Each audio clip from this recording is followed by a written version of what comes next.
Se inscreva no canal, dê um like, compartilhe. A gente vive numa grande mentira na vida, né? E, na verdade, eu sou um dos únicos que fala a verdade. Então, hoje a gente vai arrebentar um pouquinho na dieta. Só que, na verdade, existe uma dieta que funciona, a dieta paleolítica. Não me acredita? Não tem problema. Sou médico, mas hoje eu trouxe para vocês, gente.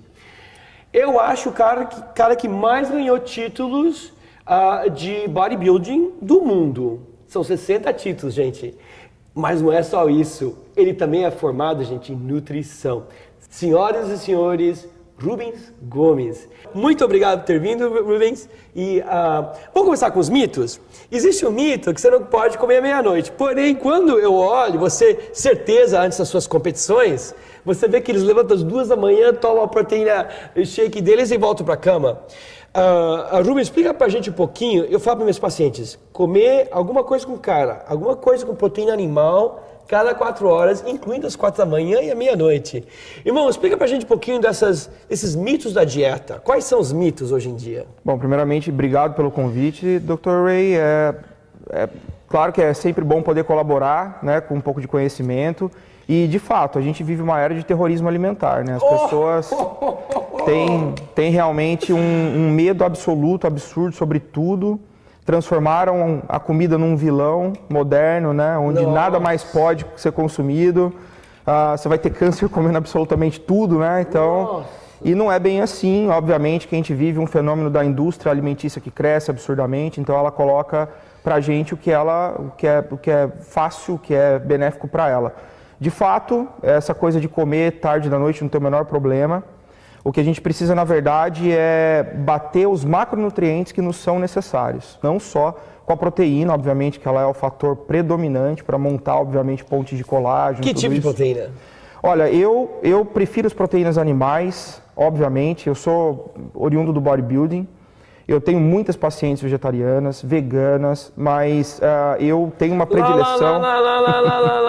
Eu tenho uma predileção, eu respeito, obviamente, né, cada uma delas e tal. Eu tenho uma predileção pelos animais exatamente por ter estudado a nutrição de uma forma que nos ensina a nutrição de uma forma racional, né? Tanto que, mesmo para as vegetarianas, eu não, em nenhum momento, eu forço ou induzo que elas consumam proteína animal. Eu simplesmente...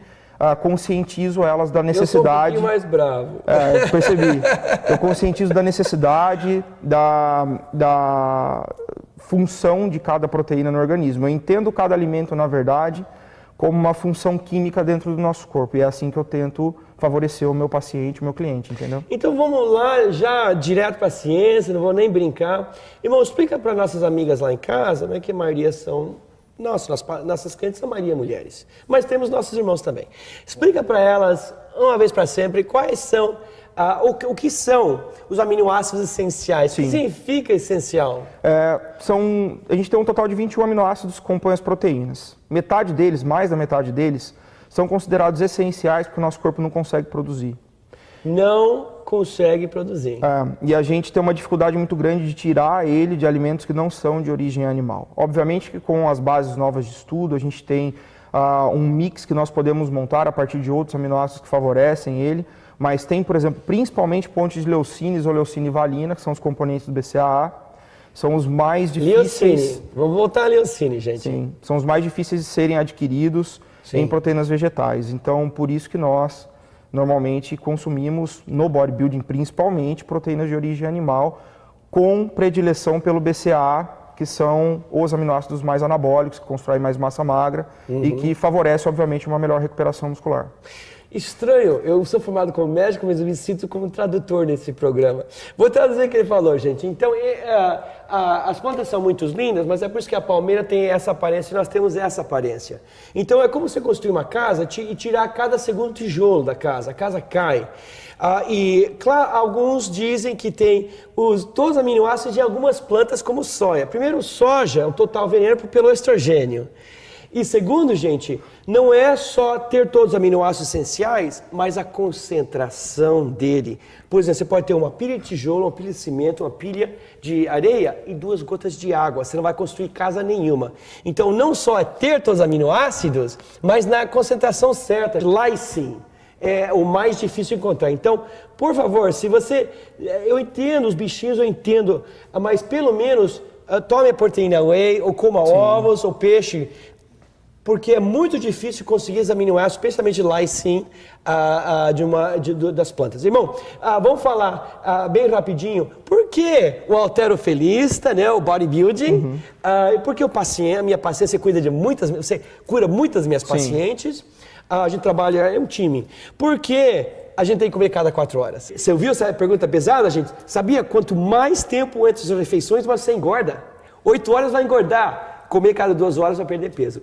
Rubens, eu quero rapidamente perguntar para você, porque todo halterofilista, todo bodybuilder, ele come cada 2 ou 3 horas, pela certeza cada 4 horas. Sim. E depois ficar falando um pouquinho das gorduras. Eu tenho medo do abacate, mas aqui são queimadores de gordura. Então, explica para mim primeiro, porque todo halterofilista come cada 3 ou 4 horas. Sim, realmente todo bodybuilder ele se alimenta com uma frequência maior do que uma pessoa normal. E eu incentivo, inclusive, que o meu cliente faça o mesmo, que ele também coma com uma maior frequência. Primeiro porque ele precisa atingir realmente o volume total de proteínas que ele precisa consumir, carboidratos, gorduras, que seria, rapidamente, digamos a menina pesa 60 quilinhos. Quantos gramas de proteína ela devia consumir para cada quilinho que ela pesa? Rapidinho, matemática. Os brasileiros não gostam muito dessa minha lógica, tá? Sim. Mas eu sempre coloco a proteína muito alta na dieta dos meus clientes. Eu tenho uma visão um pouco diferente da escola brasileira de nutrição e eu calculo sempre doses de 2 até 3 gramas por quilo de peso corporal. Em outras palavras, gente, mais ou menos 200 gramas de proteína por dia, ok? Então uma latinha de atum é 10, faz o cálculo. Você tem que consumir mais ou menos 200 gramas de proteína por dia. Isso vai auxiliar não só na construção da massa magra, mas todos os processos recuperatórios do seu corpo, quem passa por uma cirurgia, quem passa por uma sessão de treino extenuante. Tudo isso a proteína vai ajudar. Vamos voltar para a termogênica, porque eu acho que talvez a coisa mais importante, né? Perder peso é dieta, exercício e termogênesis. Irmão, bem rapidinho, não é verdade que tem gordura e queima gordura? Por exemplo, não é possível comer pera e não perder peso. Explica para nossas amigas em casa o que é as ômegas, né? E o que pode comer abacate. Sim, basicamente a gordura, todo alimento tem um fator térmico, todo alimento tem um fator térmico. E o que a gente chama de termogênico é quando um alimento ele tem um fator térmico superior às calorias que ele entrega para você. Então, quando você consome gorduras, por exemplo, de boas qualidades, o processo de queima dessas calorias será maior do que o quanto você ingeriu. Então, gorduras como o abacate, algumas oleaginosas, alguns óleos de peixe, principalmente, são fundamentais para se perder gordura ao longo do dia. Tudo, obviamente, vai do equilíbrio que você faz com o resto dos alimentos que você consome. Não adianta você consumir o abacate porque nós falamos que é bom, o óleo de peixe porque falamos que é bom, comer muita proteína e ainda, a partir disso, comer um monte de alimento processado, industrializado, que daí não vai dar certo, infelizmente. Irmão, claro que nada na vida é 100% perfeito, né? Tem sempre um lado ruim.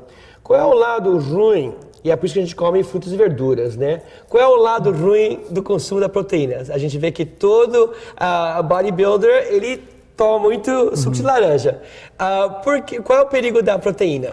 Bom, o maior perigo da proteína é o aumento dos potenciais hidrogenados no seu corpo sobrecarregarem seu rim, mas você tem que, obviamente, ter todo um histórico preponderante para isso. Se você não tem nenhum histórico, se você se cuida, se hidrata da forma correta, consome as vitaminas, os minerais, que as pessoas não dão atenção para os minerais hoje, provavelmente você não vai ter problema nenhum, né? Então, e outra, esse aumento de proteína, doutor, ele está associado à sua necessidade. Então, a pessoa que treina mais, que tem mais exercício físico, ela precisa de mais proteína do que uma pessoa que não treina. Traduzindo, uma mão de proteína a cada refeição, mais ou menos 10 gramas de proteína, e 3 mãos, gente, de frutas e verduras. Então a proteína vai, infelizmente, abaixar o seu pH, que é ruim para os seus rins, mas as frutas e verduras vão balancear o seu pH, que tem que ficar mais ou menos 7,4, né? Irmão, vamos terminar nesse ponto aqui, porque talvez é o ponto mais importante. É ou não é, 2 partes da pergunta, que não vale a pena ir para a academia sem comer as proteínas, explica pra gente por quê. E o paciente também está traumatizado, como halterofilista, é um tipo de trauma também, né? Exercício, cirurgia. Qual o valor no paciente traumatizado, no atleta traumatizado?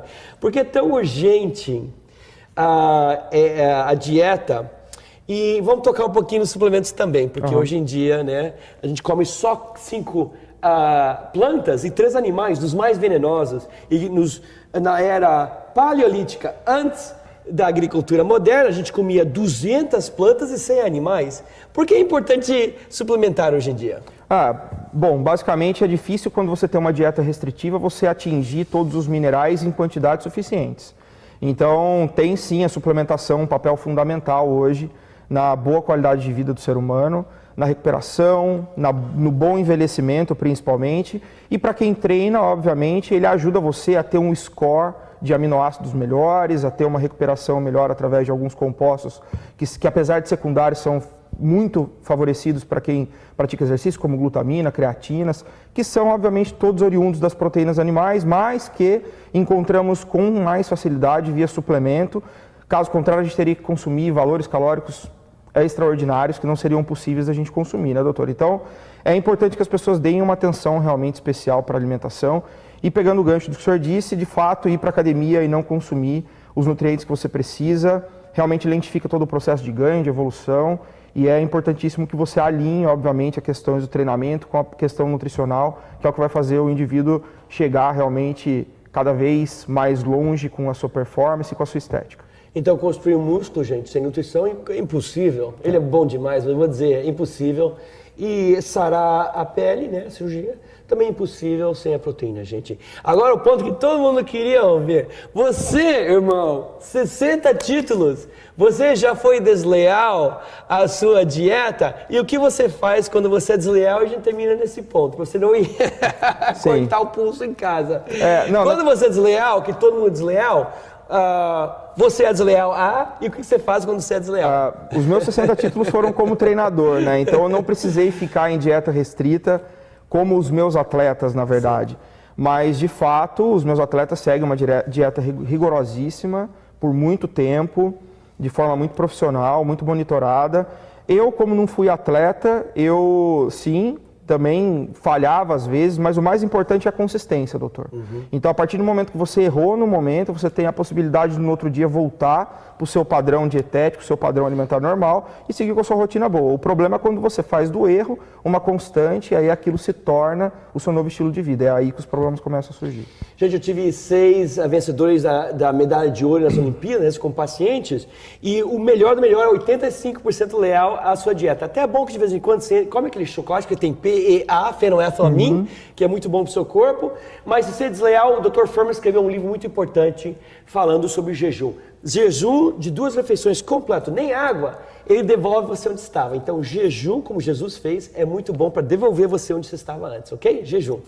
Obrigadíssimo, irmão. Muito obrigado por compartilhar com nossas irmãs e irmãos em casa os segredinhos da nutrição. Obrigado.